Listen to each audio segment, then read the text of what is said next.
What happens when a talk show host decides to challenge the most respected actor of his generation, a man who has spent 50 years letting his work speak for itself, and discovers that quiet dignity can be more devastating than any shouting match? What you're about to witness is one of the most powerful confrontations ever captured on daytime television. The moment when Joy Behar attempted to crack through Denzel Washington's legendary composure and found herself facing a man whose silence was more eloquent than her accusations. The View studio transformed into something almost sacred. The questions were designed to provoke. The actor refused to be provoked, and America watched as one of its greatest living artists demonstrated why true strength doesn't need to raise its voice. Before we dive into this incredible story, make sure to subscribe and drop your thoughts in the comments, because this confrontation will change everything you think you know about grace under pressure. The View studio carried an almost reverent energy that Thursday morning. Word had spread that Denzel Washington was the guest, and there was a quality to the anticipation that was different from the usual celebrity excitement. This wasn't just a movie star. This was an institution, a man who had won 2 Academy Awards, who had played Malcolm X and Hurricane Carter and Alonzo Harris with equal conviction, who had been married to the same woman for over 40 years in an industry where marriages were measured in months. When Denzel Washington walked onto the set, the applause was thunderous and sustained. At 69 years old, he moved with the quiet authority of a man who had nothing to prove and nothing to hide. His famous face was calm, watchful, carrying the weight of a life spent studying human nature and portraying it on screen. There was something almost ministerial about his presence. This was a man of deep faith, a man who had considered becoming a preacher before choosing acting, who still attended church regularly and credited God for every success. He carried that spiritual foundation with him into every room, a groundedness that made other people's chaos seem small and temporary. He settled into the guest chair with the economy of movement that characterized everything he did. No wasted gestures, no performative warmth, just a genuine nod to the audience, and a quiet thank you that somehow carried more weight than most people's entire speeches. Whoopi greeted him with obvious respect, one legend to another. Sarah Haynes seemed almost nervous in his presence. The audience was hushed, as if they sensed they were in the presence of something rare. Joy Behar, however, sat in her chair with that familiar expression, the one that suggested she had decided to treat this interview differently than his presence might warrant. "Denzel, welcome to The View," Whoopi began. "It is such an honor to have you here. We want to talk about your incredible career, your legacy, everything you've given to American cinema." "Thank you, Whoopi," Denzel replied, his voice carrying that distinctive rich baritone that had made him one of the most recognizable voices in film. "I appreciate the invitation. It's good to be here." Then Joy leaned forward, and the atmosphere shifted. "So, Denzel, let's get into something real," Joy said, her voice carrying an edge that made the other hosts exchange glances. "You've had this legendary career, 2 Oscars, countless iconic roles, but let's be honest about something. You won your first Oscar playing a slave, and your second playing a corrupt cop. Some people would say Hollywood only rewards Black actors when they play degrading roles. What does it say that your biggest recognition came from those particular characters?" The question was clearly designed to force Denzel into either criticizing Hollywood or defending roles that could be characterized as problematic. The studio fell quiet, but Denzel simply looked at Joy with an expression that was almost curious, as if he was studying a specimen. "That's an interesting way to frame my career," he said slowly. "Let me offer a different perspective. In Glory, I played a man who fought and died for freedom, a man who refused to accept the limitations others placed on him. A man of dignity and courage. If you only see slave when you look at that role, that says something about how you see things, not about what I did." He paused, letting that land. And Alonzo Harris in Training Day wasn't just a corrupt cop. He was a complex human being. Brilliant, charismatic, ultimately tragic. Shakespeare wrote, "Villains, too. Are we only supposed to play heroes? Is that the limitation you'd put on Black actors? That we can only be noble and simple?" Joy seemed momentarily thrown but recovered quickly. "But don't you think there's a pattern in Hollywood? Black actors winning for certain types of roles while being overlooked for others. There are patterns everywhere, Denzel replied calmly. But I've played lawyers, coaches, journalists, pilots, gangsters, historical figures, fathers, brothers, sons. I've directed films. I've produced films. I've done Broadway. If you want to reduce my 50-year career to 2 roles because those are the ones that won Oscars, that's your choice, but it's not accurate. He looked around the studio. I've been blessed to work consistently for 5 decades. How many actors of any color can say that? I don't focus on what I haven't received. I focus on the work. The work speaks for itself. Joy shifted tactics. Let's talk about your personal life then. You've been married to Peta for over 40 years. That's remarkable in Hollywood. But some people wonder if it's really possible to have that kind of relationship in this industry, or if it's more about maintaining an image. Denzel was quiet for a moment, and when he spoke his voice was different, quieter, more personal. My wife is the greatest decision I ever made. Not my career, not any role.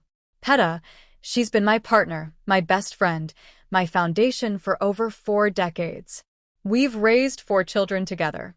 We've been through everything together. He looked directly at Joy. I'm not going to sit here and try to convince you my marriage is real. It's real to me. It's real to her. It's real to our children. If you want to believe it's an image, that's your business.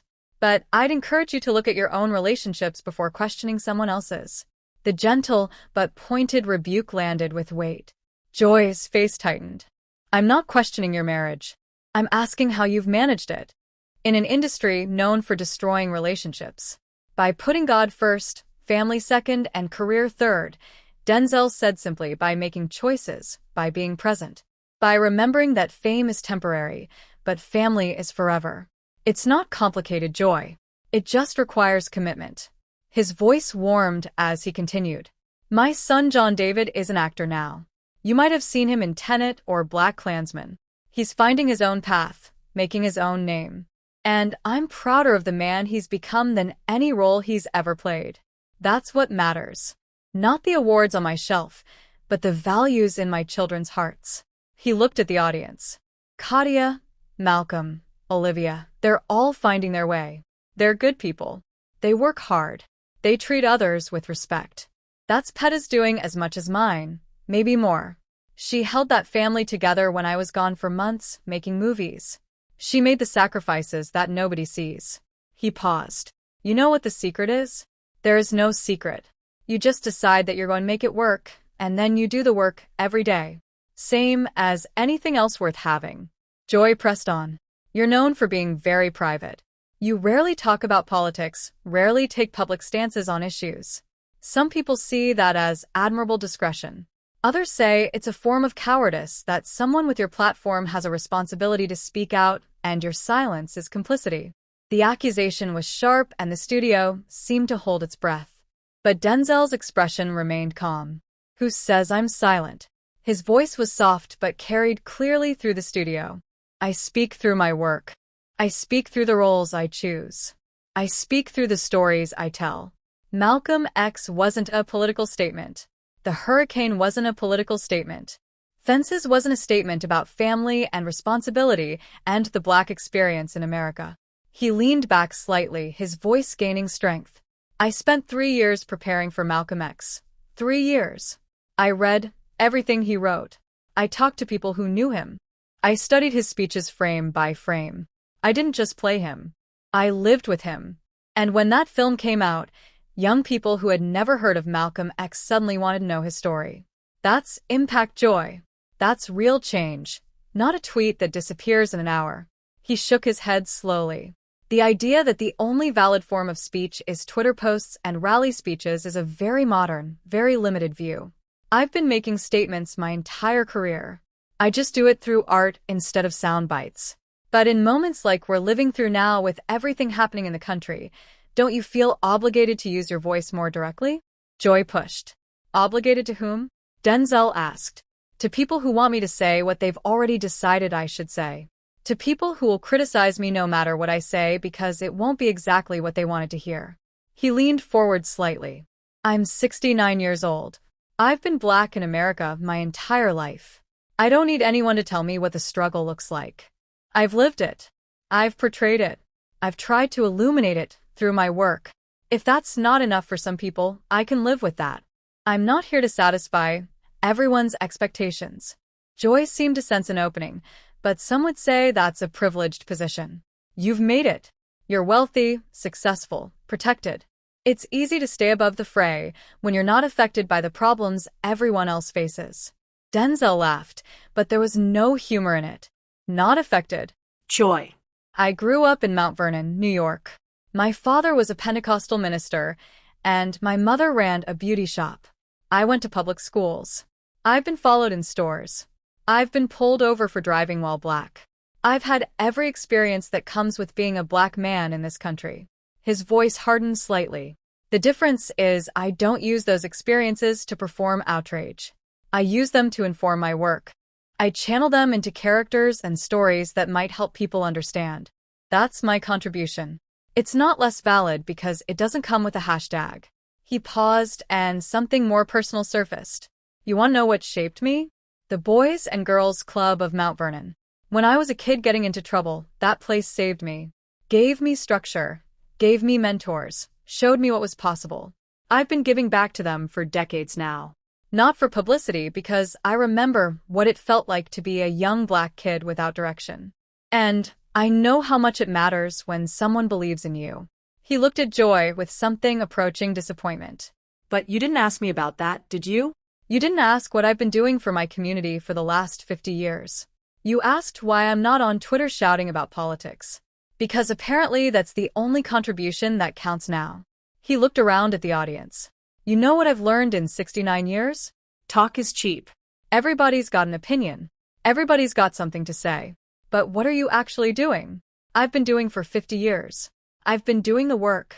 Building a career, raising a family, giving back to my community, supporting causes I believe in.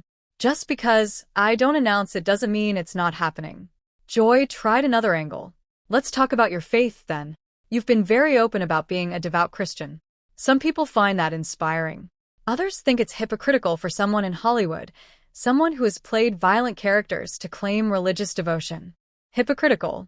Denzel's eyebrow raised slightly. Because I'm an actor, playing a character isn't endorsing that character's behavior. That's the whole point of acting. You inhabit someone else's experience to illuminate something about human nature. He paused, collecting his thoughts. My faith is the foundation of everything I am. It's gotten me through times when nothing else could have. It's given me humility when success could have made me arrogant. It's given me strength when failure could have broken me. I don't expect everyone to understand that, and I'm not asking anyone to share it, but I won't apologize for it either. His voice dropped to something more intimate. You know what my mother told me when I was young? She said, "Son, man gives the award, but God gives the reward." I've never forgotten that. The Oscars, the accolades, the recognition. That's man giving awards. But the reward is waking up every day with purpose. Having a family that loves me, being at peace with who I am and what I've done, that comes from God. He paused and something deeper surfaced in his voice. I almost became a preacher, before acting found me or I found it. My mother saw something in me. She prayed over me. She believed I was meant for something. Acting became my ministry. Every role is a sermon. Every character is an opportunity to show something about the human condition. That's how I see what I do. He looked at Joy with an expression that was almost gentle. So, when you ask if it's hypocritical for an actor to be a Christian, you're missing the point entirely. Acting is my calling, just like preaching would have been. I'm using the gifts I was given in service of something larger than myself. There's nothing hypocritical about that. Joy seemed frustrated that nothing was landing the way she intended. Fine, let's talk about the work then. You've played some iconic roles, but you've also turned down roles that later became huge hits for other actors. 7. The Shawshank Redemption. Some people say you've made poor choices, that your career could have been even bigger if you'd been less particular. Denzel smiled, and it was the first genuine smile of the interview. Let me ask you something, Joy. By what measure is my career not big enough? I've worked continuously for 50 years. I've won 2 Academy Awards. I've been nominated for 9. I've done Broadway. I've directed. I've produced. I've worked with the greatest directors and actors of my generation. What exactly is missing? He shook his head. The idea that success is about accumulating the most roles or making the most money is a shallow view of what this profession is about. I've chosen roles that meant something to me, roles that challenged me, roles that said something I wanted to say. Not every choice was perfect, but they were my choices made for my reasons. I can live with that. He looked at Joy with something that might have been compassion. You know what I noticed about this interview? Every question you've asked has been about what I haven't done, what I should have done differently, what I'm doing wrong. Not one question about what I have accomplished, what I've learned, what I might offer to people watching. He gestured around the studio. There are people in this audience who have never seen a Denzel Washington movie. Young people who are just starting their journeys. People who might benefit from hearing about perseverance, about faith, about commitment, about doing the work day after day, even when no one's watching. But instead, we've spent 20 minutes on your agenda, on the gotcha questions you prepared, on your attempt to find something wrong with a life I've spent 70 years building. The observation landed with devastating precision. Joy's face was red. Now I'm asking legitimate questions about a public figure. No, you're not, Denzel said quietly. You're asking hostile questions designed to provoke a reaction you can use. I've been doing interviews for 50 years, Joy. I know the difference between curiosity and attack. This is attack. He stood up slowly, and the movement commanded immediate attention. I want to say something to everyone watching. Not to Joy. To you. His voice took on the quality it had in his greatest roles. Powerful and intimate at the same time. Life is hard. Success is harder. And staying successful while keeping your soul intact is the hardest thing of all. I've tried to do that. Some days I've succeeded. Some days I've failed. But I've kept trying. I've kept showing up. I've kept putting the work first and the ego second. He looked directly into the camera. To the young people watching, don't let anyone tell you what you can't be. Don't let anyone define your success by their standards. And don't let anyone convince you that you need to tear others down to lift yourself up. Do the work. Trust the process. Keep the faith. That's all I've ever done, and it's got me here. He turned back to Joy. I wish you well, Joy. I really do. But I've said everything I came here to say, and I'm not interested in continuing this particular conversation. He began walking toward the edge of the set, then stopped and turned back. One more thing. You asked earlier about my silence on political matters. Here's my position.